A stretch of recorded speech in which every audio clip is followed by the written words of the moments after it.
ચહેરાને જોઈએ છે ત્યારે ખરેખર બિરસા મુંડા ભગવાનના યાદ આવે છે અને એનું સ્વરૂપ આપણને દેખાય છે.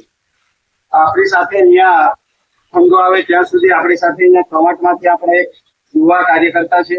હર હંમેશ આપણા સમાજ માટે હોય કે પાર્ટી માટે હોય આવતા હોય છે તો કરણભાઈને વિનંતી કરે છે, કરણભાઈ ઠંડો આવે ત્યાં સુધી તમે પણ આવો અને હિંમતથી ઉતાવળ છે કે હજી પણ થોડીક તાકાત મળે, હિંમત મળે.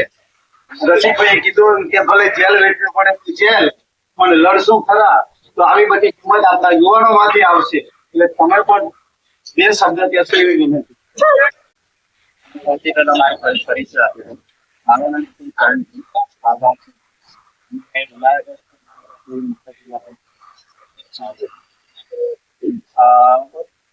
બધા જોયું છે કે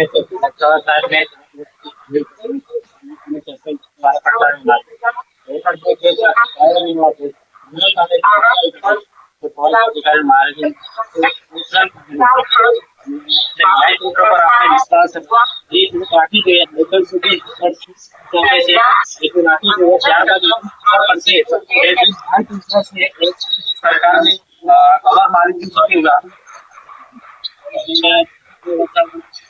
સમાજ માટે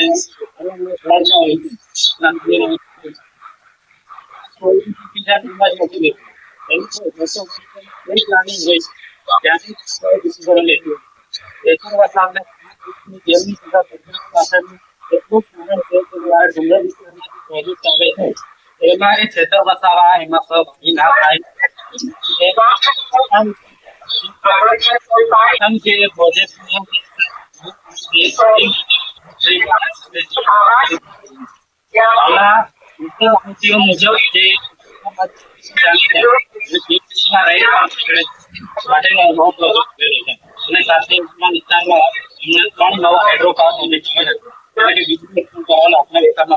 કરવાનું કોઈ બીજી જગ્યાએ મોટા અધિકારીઓ ઉદ્યોગપતિઓને ત્યાં આપણે ત્યાંના લોકોને આપવું.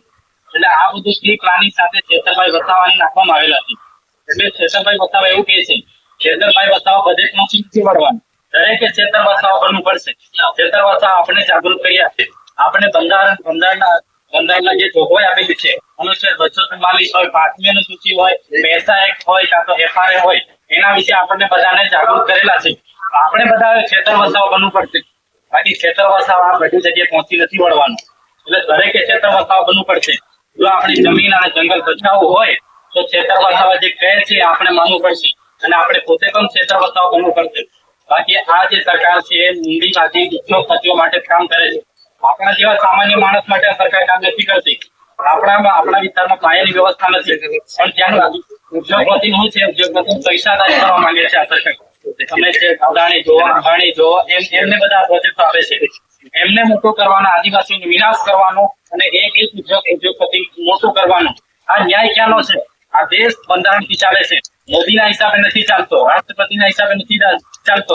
દેશ બાબા સાહેબ આંબેડકર દ્વારા બનાવેલો જે સંવિધાન છે એની જોગવાઈ પ્રમાણે દેશ ચાલે છે. એટલે આ બધાએ હવે જાગૃત થવાની જરૂર છે. દરેકે છેતર વસાવા દરેક જગ્યાએ પહોંચી વળવાનું. એટલે આટલું જમીન જંગલ બચાવવું હોય એ જ કરવો પડશે. અને અમારે જોવાની એવું કહેવા માંગુ છું આપણે દરેક જે જોવાની છે એમને પણ આ જે સામાજિક લડાઈ છે કાં તો રાજકીય લડાઈ છે એમાં સહભાગી થવું જોઈએ. બાકી આપણે સામાજિક લડાઈમાં અને રાજકીય લડાઈથી આપણે દૂર ભાગીશું. આપણે પણ ભવિષ્ય છે, યુવાનો આવનાર ભવિષ્ય કહેવાય. આપણે દૂર ભાગશું તો આપણા ડાયરેક્ટ રોકી રહે. એટલે આપણે જે જોવાની છે એ પણ આપણા જે લડે છે કાં તો કોઈ સામાજિક રીતે લડાઈ લડે છે એની સાથે આપણે સહભાગી થવાનું છે. એટલે દરેકને એટલું કહેવા માંગુ છું, જાગૃત થાવ, શિક્ષિત થાવ, સંગઠિત થાવ.